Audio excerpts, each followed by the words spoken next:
বাংলাদেশ ভারত মহারণ বৃহস্পতিবার বিকেল ৩টায় রোহিত কোহলিদের মোকাবেলা করতে নামবেন সৌম্য শান্তরা। বাংলাদেশ কেমন স্কোয়াড নিয়ে নামবে? বাংলাদেশকে জবাব দিতে হলে টাইগার ব্যাটসম্যানদের জ্বলে ওঠার বিকল্প নেই।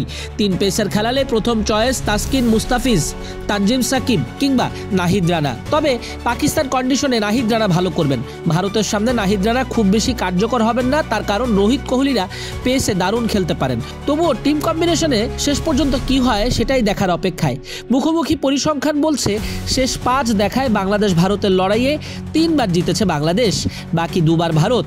সব মিলিয়ে 41 ওডিআইয়ের মধ্যে বাংলাদেশ মোট 8টাই জিতেছে, আর বাকি 32 ম্যাচে ভারতের কাছে পরাজিত হয়েছে টাইগাররা। ভারতের চ্যাম্পিয়ন্স ট্রফির দলে আছেন 5 স্পিনার 4 পেসার।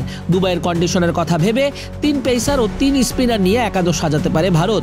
এর মধ্যে পেস বোলিং অলরাউন্ডার হার্দিক পান্ডিয়ার একাদশে জায়গা নিশ্চিত।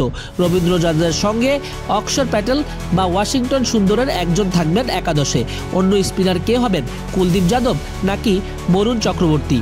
ভারতের সংবাদ মাধ্যম দাবি করছে রোহিত শর্মার পছন্দ বাঁহাতি লেগ স্পিনার কুলদীপ যাদবকে। ওদিকে কোচ গৌতম গম্ভীর একাদশে চান বরুণ চক্রবর্তীকে। পূর্বে বরুণ চক্রবর্তীর সঙ্গে আইপিএলে খেলেছেন গম্ভীর। কেকেআরের লেগ স্পিনারকে কোচিংও করিয়েছেন তিনি।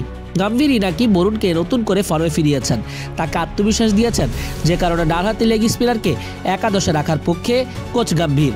ভারতের একাদশে যদি কুলদীপ থাকেন সেক্ষেত্রে অক্ষর প্যাটেলের জায়গায় ওয়াশিংটন সুন্দরের সুযোগ পাওয়ার সম্ভাবনা বেশি।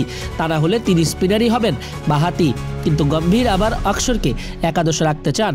মিডল অর্ডারে তাকে 6 নম্বরে ব্যাটিংও করিয়েছেন গম্ভীর, যে কারণে অক্ষর, জাদেজা ও বরুণের জুটি গড়তে চান তিনি। আরও একটি জায়গা নিয়ে আছে আলোচনা, একাদশে ঋষভ পান্ত থাকবেন নাকি KL রাহুল। তবে রাহুলকেই নাকি একাদশে রাখার পক্ষে কোচ অধিনায়ক। তিনি ডানহাতি বা বাঁহাতি ব্যাটার সমন্বয় করে ব্যাটিং অর্ডার সাজানোর পক্ষে, যে কারণে হার্দিকের আগে নামানো হতে পারে অক্ষরকে। ওপেনিংয়ে রোহিত শর্মা, শুভমন গিল ডানহাতি, 3-এ বিরাট কোহলি ডানহাতে ব্যাটিং করেন, 4-এ শ্রেয়াস আয়ারের ব্যাটিং স্টাইলও একই, 5-এ KL রাহুল খেললে তিনিও ডানহাতে ব্যাটিং করেন। গম্ভীর 6-এ অক্ষর প্যাটেলকে খেলিয়ে 7-এ হার্দিক পান্ডিয়াকে খেলাতে চান। তেমনটা হলে 8-এ পুরোদস্তুর অলরাউন্ডার জাদেজাকে পাচ্ছে ভারত।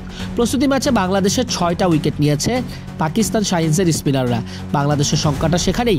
ভারতীয় পেস ডিপোতে যদিও বুমরা নেই, তবুও হার্দিক বা আশাদীপ রানাদের মোকাবেলা করার পাশাপাশি ওদের স্পিনকেও হ্যান্ডেল করতে হবে খুব জুৎসইভাবে।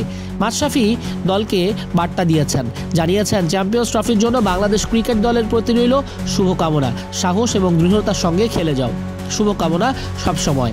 ম্যাচ পূর্ব সংবাদ সম্মেলনে শান্তকে পেয়ে জিজ্ঞেস করা হয়েছিল চ্যাম্পিয়ন্স ট্রফির মতো একটা টুর্নামেন্টে সাকিবের না থাকাটা কি বাংলাদেশের পক্ষে চিন্তার কারণ? উত্তরে অধিনায়ক স্রেফ বললেন জি না।